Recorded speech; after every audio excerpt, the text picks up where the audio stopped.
What up, and welcome to another episode of Creeps Up the Crypt. I'm your host, John, along with my co-host. Other Alan. What up, guys? That's right. Got it in sync this time. Pointed the right way.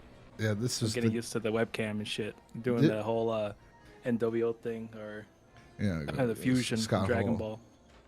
But how you been, man? Pretty good. Just surviving. I mean, it's getting up to triple digits now in Vegas, so it's temperature's not that fun right now, but just keeping busy and yeah, trying to read some more books. I got a bunch of books I have from my old apartment when I moved that I need to just get through and just donate them afterwards.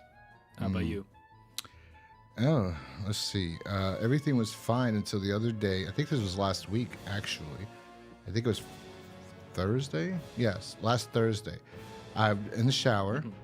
And I bend down to turn off the faucet, and this is literally like, I'm not bending down, I'm reaching down like this, like that, just to turn off and my back goes out.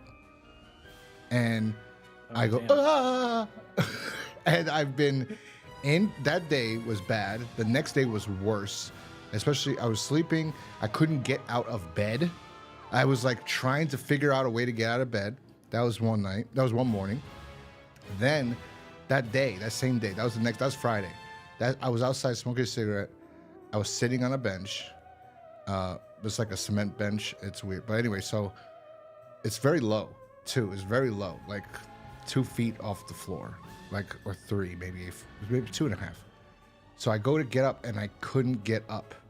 I had to wrap my leg around the little the concrete bench I was sitting in, hold onto a fence, and then lean forward and try to grab onto a pole so I could pull myself up, and I cannot scream outside so everybody looks at me like I'm a fucking asshole, right? So that hurt so bad, and I finally got inside. Yesterday, it started getting better, I thought. And then this morning, it got worse, and I'm in pain again today. I finally decided, I was using patches on my back, like lidocaine patches, like Icy Hot, but yeah. And I guess they were working. Right now, I bought a massager thing that I was using. I'm not going to turn it on now because we're recording. And that doesn't really work that much. And the funniest part is right before this Thursday when this happened, I had back pains from my bed. And I had to ask somebody to massage my back. I got my back massage and I felt good. I was like, oh, I have no more pain because I was having back pain all the time. And then I pulled my back the next day on the opposite side of where I had pain previously. So, and then today is pretty bad. I had to take a bath with Epsom. Oh, today wasn't as bad. I think it was Saturday. I was folding t-shirts. I couldn't fold t-shirts. That's how much pain I was in. So damn. Today was the same thing. I went to fold a shirt and I screamed, and I was like, oh. So I said, you know what? I got Epsom salt. I laid in the bath. I got soaked up in there, and I don't have as much pain right now. So let's see tomorrow. I'm praying to God that this finally goes away. But I don't know. It's pretty. I can't even walk. You know what? I walk like John Cena. If you watched the last WrestleMania, or when he walked in, he looks like he's holding in a turd in his ass. Like that's what he looks like when he's walking. His back is like, it looks fucked up. Like something's wrong with his back, and he walks weird. And that's what I'm walking like, or worse probably. But yeah, so no, I have not had a good week at all. It was pretty rough. Jesus. Yeah, you got that old man walk. You gotta get some stretches in. That happened to me a couple years back. I bent down one day and my back just had this sharp, tight pain in the lower back, and for a couple days, I couldn't even bend down fully all the way. It was very strange, but ended up going away at some point. But I had to get my girl to massage me. But it's shit. It sucks. It sucks getting old. You gotta stretch some more, man. Don't say this because I'm old. It's gotta be something. Well, you gotta move more. It's not my age, but it is pretty bad though. And I've had this once before. It's always for nothing. I must have done something the day before that strained my back. because this makes no sense. I just bent down to turn the water off in the shower. The other time when my dog was still alive, and I had his bowls in my grandmother's place. Whenever I would visit her, she'd feed him. So I had bowls in her house too. So when he passed, I wanted nothing. I didn't want to see any of those things, right? Because it would just make me cry. So I went underneath, I bent down, I pulled them out, and I threw them out. The next day, I couldn't, and that was real bad. I couldn't get out of bed. That's how bad that was. That was terrible. But yeah, anyway, enough about me. Let's talk about this episode of Tales from the Crypt, which actually, funny enough, I don't think I actually... Hold on. Okay, here we go. Because I forgot to write it down. I have a little book that I write down things, and this episode, I didn't write anything, but we'll get into that in a little bit. But yeah, this episode aired on July 3rd, 1991, and it was directed by Tobe Hooper. Rest in peace. He died. He's 74 years old now. Oh, he was. He died at 74 years old. And it was written by Gilbert Adler and A.L. Katz. I always used to think when I see the credits that it was Al Katz because he's a producer on the series. So is Gilbert Adler. And they both worked on episodes of Freddy's Nightmares. A few episodes, actually. They wrote a few episodes. I think they were producers, too, on the show. And Tobe Hooper, who's the director of Texas Chainsaw Massacre and Poltergeist, he also directed the pilot episode of Freddy's Nightmares. The first episode of Freddy's Nightmares, Tobe Hooper directed, which is actually a decent episode. Well, yeah, this guy's got some pedigree. I mean, he's done, like you mentioned, Poltergeist and first two Texas Chainsaws. So, hey, you'd imagine that this episode would be at least somewhat promising. Yes, he is a pedigree. You're right. He's a good director. He was a good director. He was a phenomenal director. There's an urban legend revolving around Poltergeist that people think that he actually didn't direct the movie, that he was so pissed because every time Steven Spielberg would watch the dailies, Spielberg would get angry because it wasn't what Spielberg wanted. And then Spielberg actually secretly directed the film, and that Tobe Hooper was so pissed at the end of it, he said, just take my name off the film. And, just say Steven Spielberg, and Spielberg wouldn't do that. But supposedly, no, that's not true. Supposedly, it actually is. There's only one scene, I think, that is legitimately, everyone says, is directed by Steven Spielberg because it wasn't getting done right. Well, I don't know, actually, because I heard it wasn't being done right, and I don't know if Spielberg did it or Tobe Hooper did it, which is the scene where the guy's in the bathroom and he starts peeling his face off when he's looking in the mirror, and then he comes out like he was a delusion or whatever. So supposedly that was, okay, it could either be Tobe Hooper or Steven Spielberg's hands that was ripping out the guy's face because it wasn't being done properly. The film stars James Remar. I'm going to put it in this order, too, because I don't like the order that they said the stars of this movie was when you're watching this episode. It stars James Remar from Dexter and The Warriors, John Rhys-Davies from Sliders and Lord of the Rings and Indiana Jones, okay? Vanity, who was, I remember her from The Last Dragon. Step up in the elevator, press number 7. That's all you got to do to get yourself in heaven. She was a musician, I think, Laurie Charles. Yeah, I was gonna ask you about her. Like what was her backstory? Because I hadn't heard of her prior to this episode coming out. Rest in peace. She died in 2016. Oh wow, that's sad. Tobe Hooper died in 2017, I think. Oh, that sucks. She was a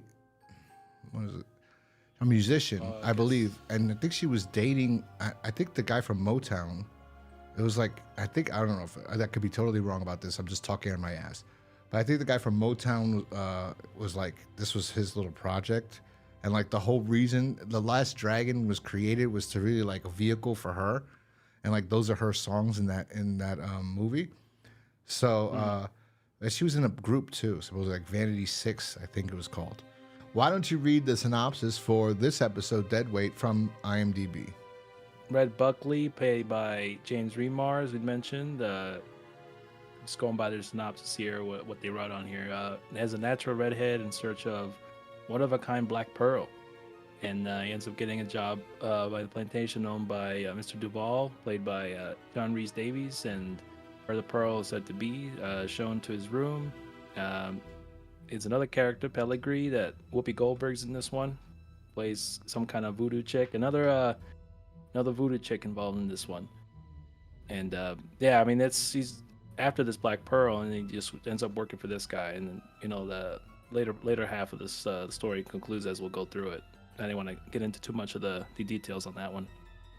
Yeah, this synopsis is like the summary of the entire fucking film. To be Yeah, I was of gonna the about entire to read the whole episode. thing. It's like, oh, this is just explaining the whole thing, almost. So, kind of what it is. I mean, the comic is based off of. I sent you the link of it. Is pretty straightforward and pretty. I don't know. I found it to be pretty short, and they added a lot more characters and a little bit more things to lead up to the end of, which is very similar to the comic, which we'll get into as well. So. I know you mentioned that, I think James Remar was, I don't know what was up with him in this one. He wasn't that great in this one. I think he's seen him better in other things. Yeah, so the problem is, I think too, is that because the movie's about this, the episode's about this guy Duval that owns a plantation. I'm assuming in Africa. We don't know what country it's in, right? But it's some African country we're supposed to assume. Some remote island, with a bunch of like native tribes and stuff. Yeah, and so we don't know.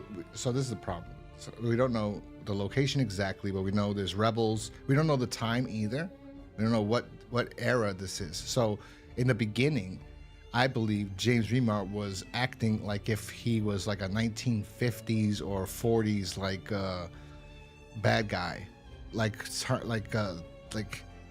his mannerisms, and like he snaps his fingers like, darn Charlie, yeah, that's where the money's got to, like he doesn't act like that. He acts kind of worse than that. Bingo. Sorry, James Remar, you kind of did act a little bit, I don't know, I was watching this, I was like, what happened? Like, he was great in The Warriors, Right. He's great in Dexter. I mean, the beginning, he doesn't get good till he's working off other actors, I suppose, but in the beginning he's in his hotel room, and this guy walks in, and this guy is his partner, and this guy was like doing reconnaissance, trying to find out about Duval and where he's located, because he just said, oh, he's at an island, and he basically owns the island almost because he has a plantation there. It's like the biggest plantation. So it's also plantations. So this is like what year? Like, you know what I mean? Like, so they start talking, and this guy, which I don't think we get his name. Is it Charlie? I think it's Charlie. Yeah, his partner Charlie, like they just kind of get in an argument over, Like, his intelligence, and just him, like getting too involved, I guess, in the planning of it. Yo, I've been thinking. I got a better idea. If we hijack a Christ! You're gonna fuck things up, aren't you? plane... Don't treat me like a fucking moron. I will treat you the way I want to treat you. see, this is horrible. I'm sorry, James Remar. I'm so sorry. I think you're a really talented actor and other things. I think this was horrible. This part, I think you do good later on. I think you carry it later on. I really do. I think this part was just, I don't think you knew what, I don't think Tobe Hooper or anybody knew what the hell the setting was for the opening of this episode, or what actually, That's what I gathered from it. Yeah. It was a rough opening for sure, acting wise, and just yeah. kind of what they wanted to try to establish, because we never really got any of that. Mm-hmm. I guess, I mean, he makes mention to it earlier, like references the Ritz-Carlton, and I mean the Ritz, I think, goes back as early as the 1900s, so Mm-hmm. we could probably safely say it's around that time. I have But nothing. it didn't act that way. I have nothing written on this. Like, if I was to show you, like, this is the other episodes. You see, there's actually writing here. He actually wrote some notes. Yeah, that's right. I got it all in my have core nothing memory for right this here. one. I love to death here. I have like little things and from like, this one I went and nothing. Just the director and the stars. Red sets out to go, get that Black Pearl that they're talking about by himself. So he just ends up meeting Duval in this this little bar area that they're at in this island. It's this tropical island that he's staying at, and he kind of tries to get a job from him, and Duval's asking how he heard about it. He's it's a small island, Red was saying, and And like I think he lied to him saying he used to work in the field or something. Yeah, And yeah. he examines his hands, like, this guy is full of shit. So. Yeah. But somehow he still manages to get hired by him even after all that, and not really questioning his motives or what he could be planning. It's just he's kind of like, yeah, go with the flow kind of guy, this Duval. Mm-hmm. And he takes Red back to his mansion and show him where he's gonna be working at.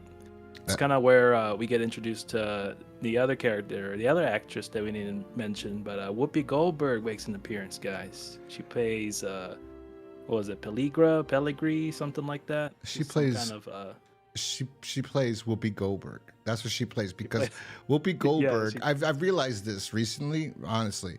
The only movie, and I've never seen this movie, but I have to assume that this is the only movie where she actually acts in, is The Color Purple. I've never seen it, but I assume she acts in it because she won an Oscar.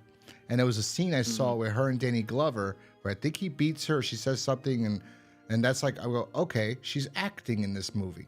But in everything, you take her in Sister Act and Ghost. I love Ghost. I was talking about that the other day when we were doing the Abracadaver episode, which obviously Ghost was a big deal. They got this guy, Carl, to be in that episode, and they got Whoopi to be in this episode. It's a big movie. So Whoopi, if you take Ghost and you take Oda Mae Brown, which is Whoopi Goldberg's character, just a character, don't put her in Sister Act. It's the same acting. There is no difference in Whoopi Goldberg's acting. Whoopi Goldberg is Whoopi Goldberg in everything I've seen her in. I don't know about that T-Rex movie. I think she's in a dinosaur movie where there's a dinosaur police officer and she's his partner. Yeah, that exists. But yeah, you're right. I mean, she's kind of gotten that.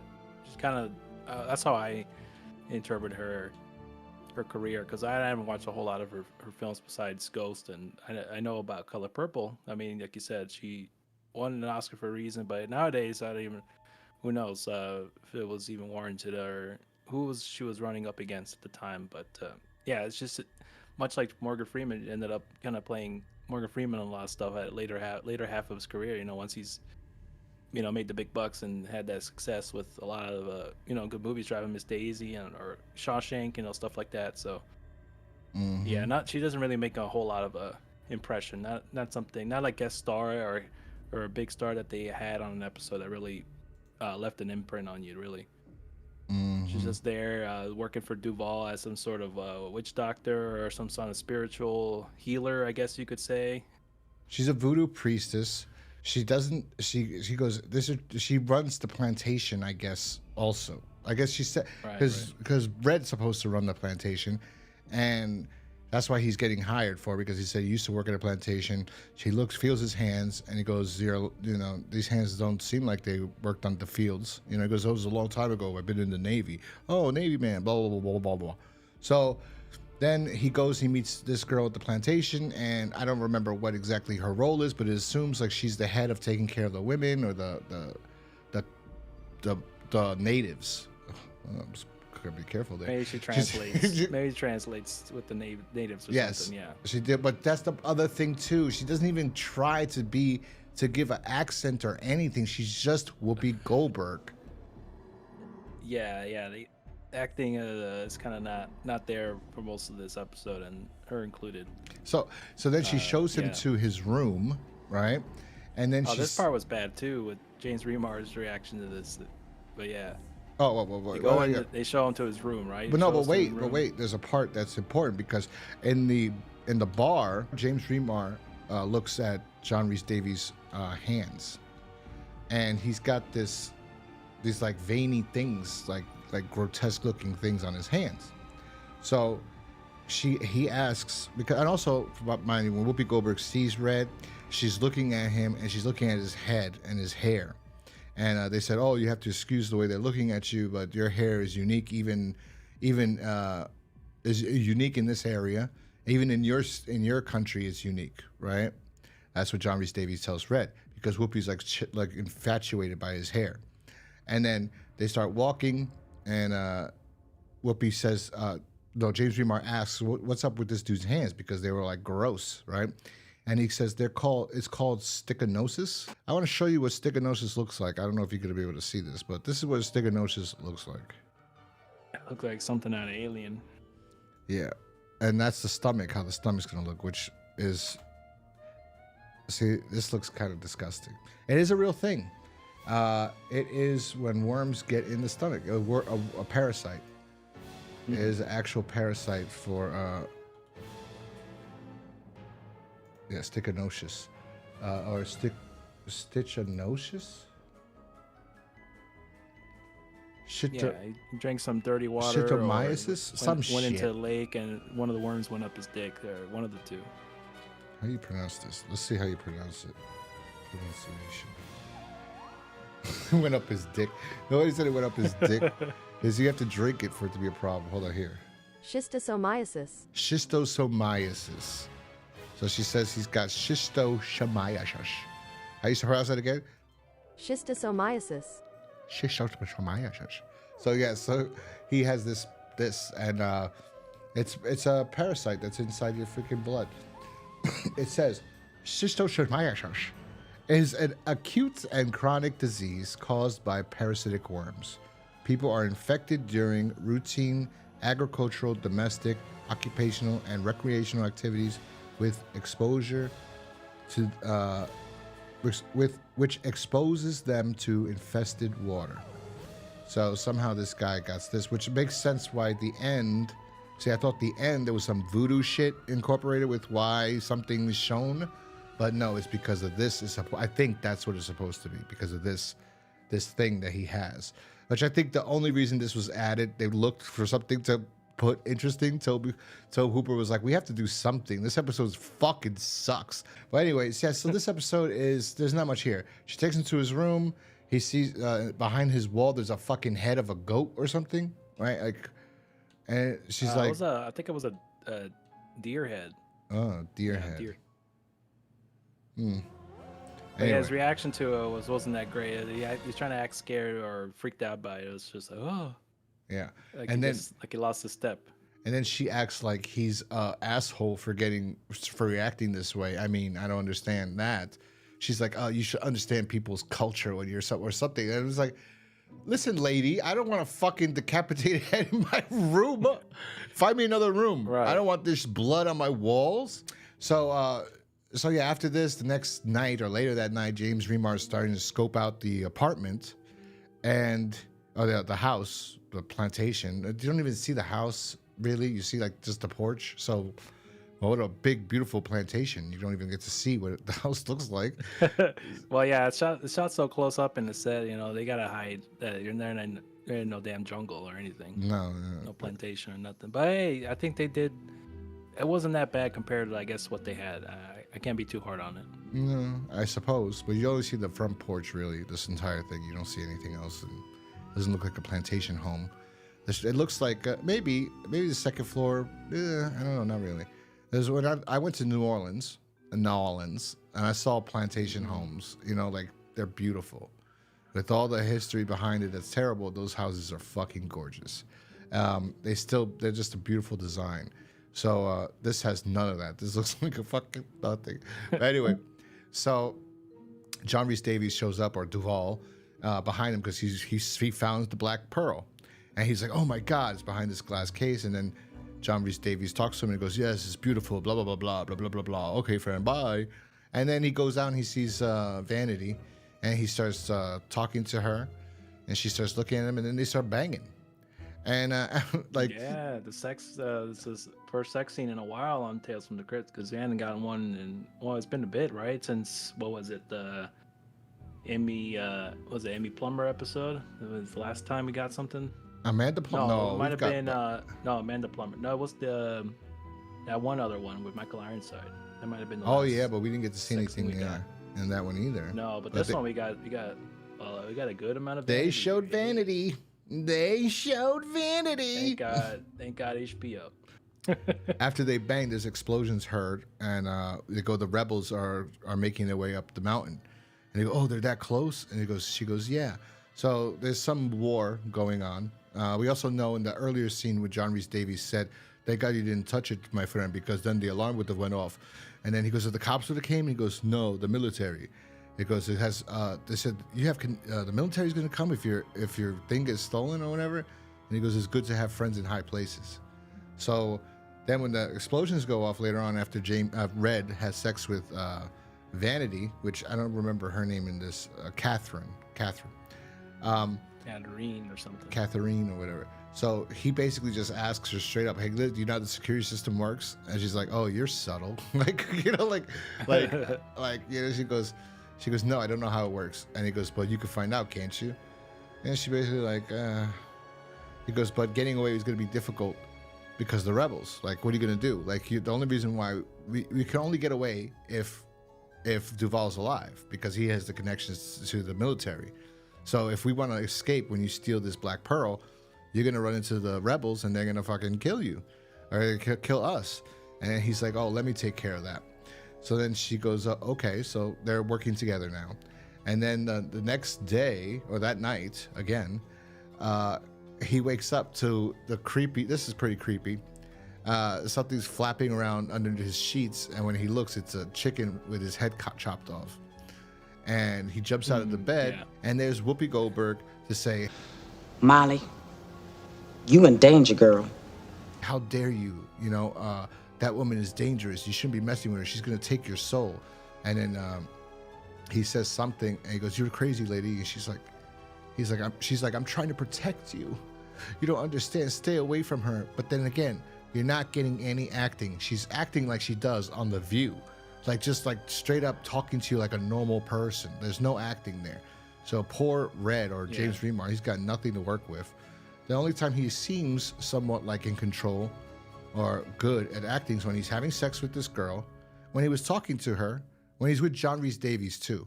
Whenever these two have a scene together, James Remar's acting, I feel like, is elevated. And I don't know if that's John Rhys-Davies. He's trying too. He ain't got much to work with in this episode either. Neither of them have anything to work with. So Remar goes to the plantation, the big house, I guess, and he sees the military's there. And I forgot why they're there. Well, he goes like things are getting, I think they got to flee or something. I don't remember. So anyway, she goes to his room, says the pearl's gone. They basically go to find the pearl to see what he took the pearl and he left, or what's going on. Like, so he sees that it is gone, and all of a sudden, oh no, he sees John Rhys-Davies there. I think, the pearl's gone. Then he's looking to see if he can find it, and then he sees John Rhys-Davies in his office, and he goes, "What are you doing?" He goes, "I'm getting the fuck out of here. I gotta go. I'm leaving." And he goes, "Well, you gotta give me that pearl."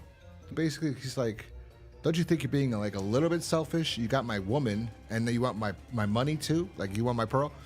And he's like, I don't give a shit. And he goes, he basically says, I gave her to you. Like, I gave you a gift of her so you wouldn't rob me for my pearl. And he's like, well, she's a big girl. She makes her own decisions, you know? And he's like, you're not going to get the pearl. You're never going to find it. So you just give up on it or whatever. And long story short, after... I guess this Red Buckley's, his biggest flaw is like Marty McFly. Yeah, you can't. Marty McFly is don't call me chicken. Red is don't call him stupid, because once you call him stupid or an idiot, he'll kill you. Did it with his partner. John Rhys-Davies kind of calls him an idiot here, or insults him, and he gets upset, and he kills him. And then he's like, "Oh, how are we gonna find it now?" Because the girl comes in. So they basically look through his bags. It's not there. Then. I don't know what reason he decides to check his stomach. Oh, the balloons. He sees the balloons in the bag. When he dumped out the bag with all the stuff, he found the balloons and he thought he swallowed it. He had to swallow the pearl to be able to escape with it. So he rips his shirt off and he sees that stomach with all those lines on it. That's supposed to be the whatever. I'm going to insert the word here. From the worms, yeah. Syconomus. So, yeah, so he cuts him open, and that's where we get a scene where there's just maggots inside his stomach, just like crawling with maggots and anything. He goes and he pulls out his intestines. He starts going through it to feel like a rock, and then he finally feels something, cuts it open, and he finds the pearl. He's looking at it. He's like, yes, this is it. I've been looking for this everywhere. And then you see that Catherine picked up the gun and she's ready to kill him. Like, she's like, sorry. Good old double cross. We saw it coming. Yeah. Then what happens? I'll let you say what happens then, because I've been talking for a while now. Yeah, the Duval made mention of like something to the effect of well, before this happened, there was a reason why they checked his stomach. He said something. Yeah, he doesn't have it now. He's gonna come later or something. So, gonna shit it out, and that's how they made that put two and two together when he was already dead and looking through his belongings. But after the Catherine pulls a gun on him, yeah, Whoopi Goldberg shows up with the voodoo doll and just pokes a needle through it, and she just dies. So. Pretty anticlimactic death, I would say. Yeah, she starts poking her like you'd see in Child's Play, or in because Child's Play was better actually. Child's Play, Chucky took the voodoo doll, he bend the leg. Oh yeah, and like twist the leg. broke. Oh, that one was cool. Yeah, and right before he blew up that place. In what's the other one that I saw that it was voodoo doll? Oh, Creep Show. Creep Show at the end where the little kid's stabbing and his father's like, oh, and he goes. He goes, would you like another, Dad? And he starts doing it again, and the father's like, oh! And the music makes it work great, too. But then you see Whoopi Goldberg is stabbing her and kills her. And because she's bad, she's going to bring death to you. And then she comes and she goes, I don't want the pearl. Whoopi Goldberg shows up, basically tells her, I killed her, don't worry about me. I don't want the pearl. I just want to help you. And you can't get out of here without me, basically, she tells him. So he's like, oh, shit. Okay. So he follows her and he starts talking about how, he's boasting himself up. He seems like also that whole scene with him and John Rhys-Davies complaining felt like he was like the same thing in the beginning, going back to that he's stupid. That's the thing that bothers him the most. It felt, and then him talking to Whoopi Goldberg now, it seems like he's like, it's not just about money. This pearl's about respect, because how many people I was smarted to get this. Like like I had to go through all this and all these people, and I finally got it. It's mine, right? So, and he goes, so I just want you to know, whatever. And then he sees that where Whoopi's leading him is like a trail with all these candles, and he goes, well, this like where are we going? I thought you were taking me to like the boat to get out of here. And she goes, no, this is my village. And she says something like, we want your head or whatever. And she chops his head off and his head falls off. And then she grabs his head and because the hair, she don't give a shit about the pearl. She throws the pearl on the ground like, whatever, too bad, don't care.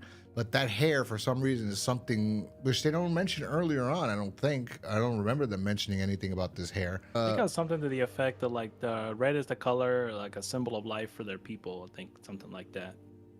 Which, I mean, I think they're just going to take his head and use it like a shrunken head, or I don't know. It ends very much similarly at the original comic. Mm-hmm, but the comic's the better. Comic doesn't have as much depth as this one, even though there's not much to it. It's just like it's red working together with one of the local village people from this island to steal the pearl, and then at the end, he gets his head chopped off too. He just gets. Well, the comic after something, which is his head, and then one's after the pearl. I will say this about the comic. Because anyway, she chops off his head. I want to say one last thing about that. The head looks pretty good. The head looks amazing, actually. It looks like really good. It looks pretty good. Yeah, pretty good head. Better than the John Lovitz one. And then she walks away, and it ends. John Lovitz was good, but this was much better. Then... Yeah, because eyes was left shook, so that was a cool part about it. So then this one, yes, he was like, oh, all right, so... The comic book is kind of racist. I was not going to say it's racist, but it's kind of racist. The black character in the comic book is called Kulo, or Cuckoo. He's called Kulo, I think, or Cuckoo. I don't know. I wouldn't say it's racist. I guess it's just more of a product of the time. That's how they would interpret the native folks on a tropical island that has things to do with some tribes and lost rare treasure that someone's after. Nah, this shit was racist. I'm gonna be pretty honest. I'll tell you why.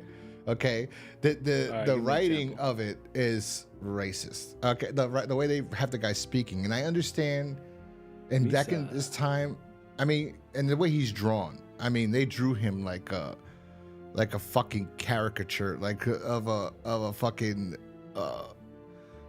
of a I guess so, Zulu yeah, warrior, like like you see like with the spears, and that's what he's drawn like, and he's in the beginning, and then as the story goes on, there's races not only for him. There's the other character, Duval, who's French, and all he says for the entire every time he's talking, every line he has in the comic is Monsieur, Monsieur, Monsieur, Monsieur, Monsieur. Everything he says is Monsieur, and then we have this Kookaloo. Okay, I'm gonna read you Kookaloo. What? Okay, this is Kookaloo. Okay. Can you bring it up on screen? Should I bring it on screen? Hold on, let me see if I can get this on screen. Yeah. So here we go. It's gonna go. It's gonna go here. Come, Misa. Come, Misa Buckley. We go now. Boat ready. We go. Hurry, hurry. Yeah, Kulu. Kulu. It is Kulu. Yeah, Kulu. Let's go. My business here is finished. Got enough food and water, Kulu? Yes, Misa. Got to plenty. It's almost like fucking this kid, Short Round. Jar Jar. From, or Jar Jar, yeah. Misa got Jar Jar Binks. Misa, your humble servant.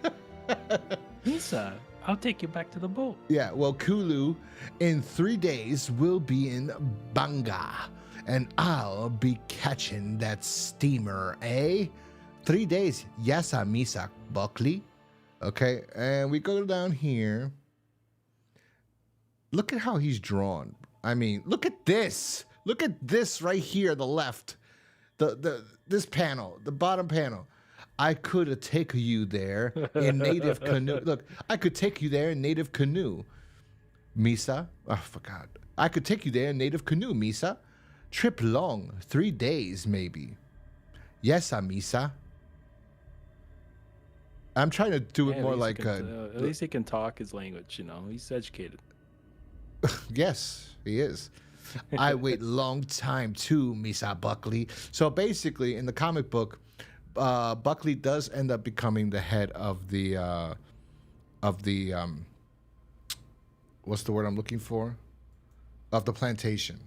So he does become the head of the plantation in the comic books, but it takes years. So basically, what happens in the beginning of the comic, which is I thought this was cool. That's why I think the comic's better. The comic starts out with the killing of Duval, automatically, and then while they're riding the boat down the river, he says it took me 4 years to get this pearl, and then they do a flashback to how all the things he had to do. He basically became friends with Buckley, with Duval. And really close friends that Duval divulged all this information. There is no girl, which is better, because it actually is like the guy actually had to work his ass off to befriend this guy, and this guy trusted him so much that he opened the safe and showed him the pearl. He even told him where it was. Then he waited a year until he said, "Listen, you can hold the gun on me. I won't try to steal it from you. Just open the safe and show me." And he opened the safe and he goes, "I don't care. That's all I got. I needed was that number. I saw the code because he wasn't that drunk." Kulu shows up at Buckley's little shack or whatever and asks him for a job. And he says, "Me no harm, Misa. Wanna be houseboy." I know they were going to use another word instead of houseboy, but they said, "You know what? Let's not." So he goes, "Want to be houseboy, servant, anything to you, Misa." So he says, "Okay." But in that time period, Buckley was abusive as hell to Kulu. So at the end of the comic, see, that's why the revenge part is better here than it doesn't work in this episode with Whoopi Goldberg. Okay? At the end, he's so happy, Kulu stops talking. So he's like Buckley's talking, and Kulu's not talking anymore. And he goes, "What's the matter, Kulu? You sore at me? Don't worry, I'll pay you off in Baga. I'll take good care of you." He goes, "I was pretty rough on you," basically, like when you were in the plantation. Right. So basically, he probably whooped this guy's ass pretty rough. So then he goes, "What's the drums?" Because he hears the drums, and then he goes, "That's my native." No, he doesn't say that. He goes, I wait long time too, Misa Buckley," because he was like, "I waited so long for this pearl and everything," and then he goes, he just kills him, and he goes, "3 years I wait, and now it's mine. There is no head in all of Soala like this one." Soalas. So yeah, that was the Oh comic. yeah, I guess he's collects heads, but since this is red, it was. That's pretty it. rare to There's a get people, panel. much like. Let me show you this. There's a panel in the comic, right? If I go to it right here, for some reason, right? Look at these, right? See this? He's asking for the job, and then they're drinking. Mm-hmm. Then look at the left panel, they're talking, and right here on the right, why the fuck is there a head right there? There's just a head. Where's this head? What's it doing here? Is that supposed to be the I'm not picture? Sure why. It didn't really. Is that supposed to be this picture? That's a totally different head. I think this was a mistake. I don't know. But I noticed this and I was probably, like, yeah. what the hell is this? Yeah, because that wasn't even there. The panel upward, up on that one. No. At least the angle of it. Yeah. I don't know. I guess they fucked up. Yeah. Anyway,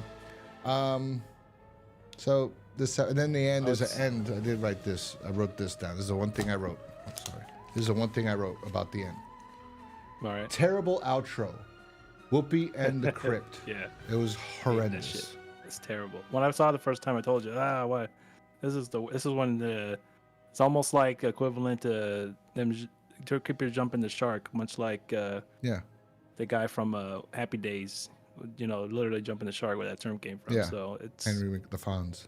not a big fan of that one. At least with like celebrity appearances in the Crypt, like Arnold, at least that worked. That made sense because he directed the episode, and it was a good interaction. It wasn't cringe. It was just, yeah.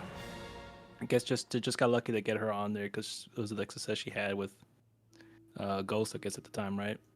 The producers too. She was a So- big deal back then. And people all don't that, realize. yeah. I mean, now in retrospect, yeah, it's didn't make for a good episode. Didn't really hold up. I'd say, yeah, the comic is a bit better in that aspect. I wish that they just followed that and had actually that character, maybe less racist, of course, but I mean, Whoopi plays the Kulu character in a way with how it ends. It ends up kind of double crossing everybody, or I guess working with Red enough to keep him alive until he can, have her way with him, and by that, chopping his head off. I like this comic ending a lot more. And yes, it is racist, but Yeah. there's a time. It was the time, and then again, they're trying to show you that the character is from that land, but the drawing was pretty fucking racist. But besides that, I mean, Yeah. like I said, the John Rhys-Davies character Duval in here, everything is Monsieur. I could read it right here. No, Monsieur, Monsieur is temptation very is great to keep on. At least a quarter. Oh yeah, he says that the Black Pearl in the comic is worth $250,000. That's 250,000 back in the 50s. This is 50 something. Actually, when's the does it say? The comic says something about up to $1 million. No, it says $250,000. $250,000. I want to see when the comic was actually 1952. This comic came out. In 1952, $250,000 in 1952 is about $3 million today. Righteous bucks. Yeah. So, pretty impressive. But I think they could have used a regular diamond in this show. They didn't have to say a black pearl. They could have said anything, but whatever. I don't know how they picked these episodes. I mean, these comics to adapt. I don't know how they went about it. I really don't. It has to be like Yeah. I would assume that it's the director, the writer, liked this episode growing up, but I don't know. Maybe not. But anyway, this episode, in my opinion, was pretty boring. There was really nothing. It's boring until the part where they killed Duval and go through his stomach. Besides that, it's a boring ass episode. It's just boring. I think this is actually worse, in my opinion, than the first episode of this season. I think Love to Death? You think? yes, No, I think this is worse than I'd that. rather watch Love to Death. Yeah, than that's this. what I'm saying. I think this is worse than Love to Death. I'd rather watch Love to Death than this. The biggest problem Love to Death has is that that episode was done already. It was with Till Death with the other people with the spicy ethnic food. So that's the biggest downfall of that episode. That actress is supposed to be like a goddess to him, and she's that not. aspect, and then the way that they made that guy out to be sympathetic, but he was just a creep the whole episode. Yeah, he's just a creep. We don't even know what the hell is his deal. Like, ew. I want to read that comic. But anyway, so this episode is, in my opinion, worse. And I feel bad. I like James Remar a lot. I really do like James Remar a lot. And I thought he did better towards the end. Once after he has sex with Vanity, his acting elevated. You know, better, yeah. And then it was and the scenes with him and Duval are pretty good. Even when he goes to the bar and he's talking to Duval, it's not bad. It's like the beginning that pretty brings it down. It's like he was. I could think of it's that opening scene reminds me of like I'm gonna see like West Side Story. That's what I felt like. Like Yeah. we're gonna get a Johnny. knife fight. Get your guns and go. Boom, boom, boom, boom. Don't call me idiot, you hoe. You know, like. So all in all, I'm gonna give this a 1 out of 5 stars. I think this is really one of the worst episodes because it's, again, this is the same thing that happened with the fucking episode with Miguel Ferrara and Terry Hatcher. You have an episode with good actors and nothing comes of it. This episode, you have an episode with good actors, at least 2, and because Whoopi's just Whoopi all the time, and nothing comes of it. Vanity was probably like the best thing in this, besides, you know, like she was acting, you know what I mean? Like she wasn't like she was in The Last Dragon. I agree. A lot of the similarities to The Thing from the Grave is very much full force on this one. I mean, all the scenes with Whoopi really weigh the episode down because she's not really trying or just not a great actress, or at least for this episode. And like you said, yeah, the scenes with James Remar and the other guy where at least felt natural, and at least they had something going. It wasn't up until the latter half of the episode where at least it was somewhat tolerable to watch enough to get it to be interested, and then after that it just ends where it ends. Wasn't crazy about this one. This is not as harsh, but it's still not great. I'm gonna say 2 out of 5 for this one. 2 out of 5. That's pretty I'd rather good. watch The Thing from the Grave than this one too. Yeah, I'd rather watch The Thing from the Grave than this one too, actually. And the ending monologue with Whoopi was terrible. Let me horrible. pull up what they said, because it said like Crypt Keepers in a suit, and then it's like, replica It's of the the set of corniest. the Late Show. This is where Crypt Keeper went. I remember I said in the 2 episodes ago, this is when he kind of jumped, like not jumped the shark, like yeah, he kind of became like he's always said funny things at the end, and they were funny. Okay, yeah, or cute. They were cute. One episode, I forgot which one it was. I was like, oh, that was kind of corny, and I think this is the point where he whatever. And then this episode, this whole ending, oh, like they tried to do something. Too more. They went too far. Yeah, they tried to do something fun with the Arnold thing. Like he showed up, and they want to do something like that with Whoopi. Like she's in the same level as Arnold, my ass. So they did this ending thing here, and they talked about the color purple. He says, he said the wrong thing, and she goes, "Oh, you mean the color purple?" And he goes, "Oh, your Academy Award." And she goes, "It's actually award." And she goes, "Actually, I want to give you a part." I think I remember that part. That she says, "I want to get you a part in my next movie," but I just don't know which part yet. Right? And then like she's gonna chop him up, and then they both start laughing, and she goes, "Okay, that's enough," and then he stops. That was the only funny part, when he stopped. Well, Crypt Keeper was like, well, as long as I don't wind up on the cutting room floor. Yeah, that's what. And she puts on a fake smile and then points the machete at him. And then Crypt that's the Keeper only funny part. gasps in shock. Yeah, that was the funny. He said the killer purple. Yes. Killer purple. Yeah, it's corny. It was so corny. So yeah, 1 out of 5 stars. Yeah. And Not great. 2 out of 5. 2 out of 5 for me on that one. Another problem, I give it a low rating too. On top of that, you got 2 writers that are actually they worked. So that's another problem, right? So these 2 writers have worked. There's 2 fucking writers, and they both have worked. They're producers on the show. They've written on other shows like Freddy's Nightmares, and I think they're producers. And then you got Tobe Hooper as the director, and you give him this fucking episode. It's the same thing They like could've picked a Walter better Hill. story. I don't know what, like you said, I don't know where their thought process is in picking these stories, because I don't know. I feel like the comic wasn't that bad. They could have. It's just the way that they ended up rewriting it to fit what they were trying to do and who they were able to get. Just didn't work for me.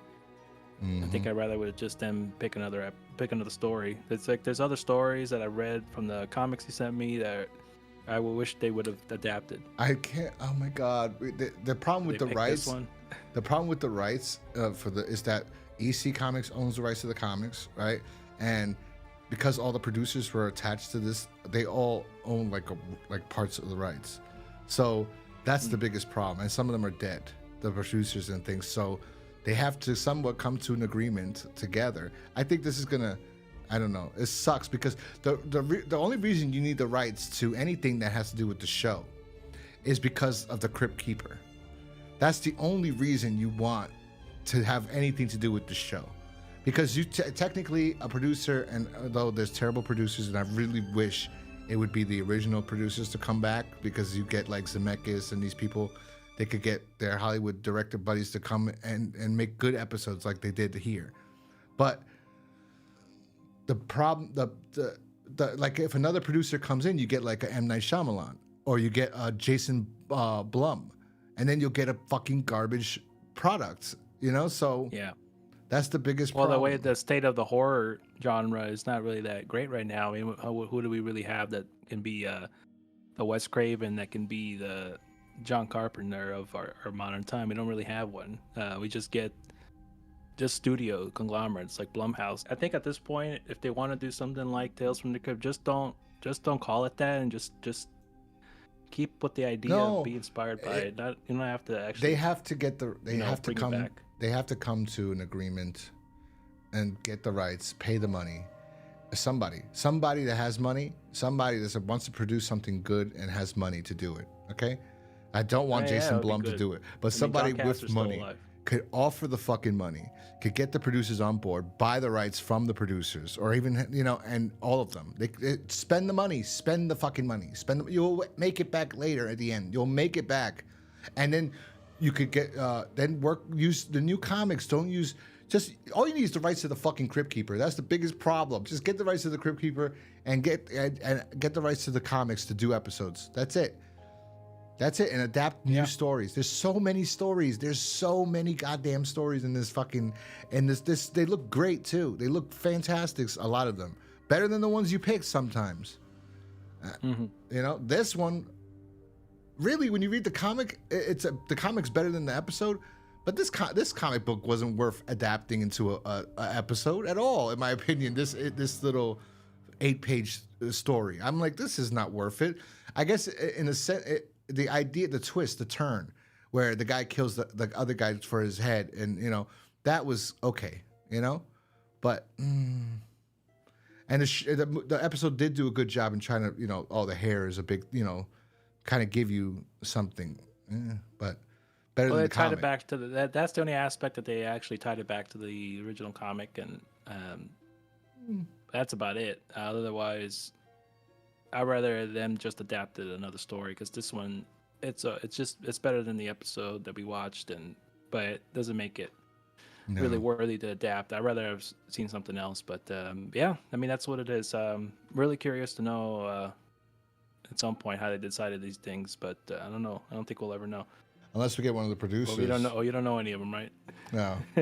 Maybe get your boy John Lovitz to hook us up. No, well, maybe. No. With that being said, that is our review for episode. What episode is this? 6? Episode 6, season 3. All right, that's our review for episode 6 of Tales from the Crypt. Dead Weight. That's what this episode is. Dead Weight. That's what this is. This is dead weight for sure. This was like, ugh. And the next one, I don't know if it's that much better. I like the next one, I think. Because it's goofy, but I don't think Alan likes it. But we'll find out next week. No, we'll find out in a little bit. We'll see if my opinion changes. I need to rewatch that one. It's been a bit. Say it again. We'll see if my opinion changes. It's been a while since I watched that. That was way back when I was getting into the show, and you recommended it to me, so I was watching ahead. Yeah. So yeah, we'll see. We'll see how if my opinion's still the same. I think your ring light is too bright, but we'll talk about that later. So it's over now. I'm looking at it, I'm like, damn, fucking thing's bright. But anyway, yeah, that's it, everybody. I hope you enjoyed this episode. If you want, check out Alan's shirt. You can get that if you can't. Well, people listening, you're not gonna be able to see it if you're not watching. We're on YouTube, so you can check us out on YouTube. Just search "Creeps of the Crypt." You'll find us on there. Or go to search Ghost Crusaders TV, and check my podcast section, and you'll find it here. And Alan's wearing the shirt from what's the episode's that one? Dead Right? From Dead Right. Yeah, Dead Right. Charlie Marno. Charlie Marno and his wife, Mrs. Marno. Yes, it's great. I got another shirt being worked on by my artist too. I think I have another one. I'm not really sure. Oh yes, I do. It's a cool one too. So for people listening at home, not watching, you go to ghostcrusadersmerch.com. That's ghostcrusadersmerch.com, and you'll see the shirts on there. Check them out.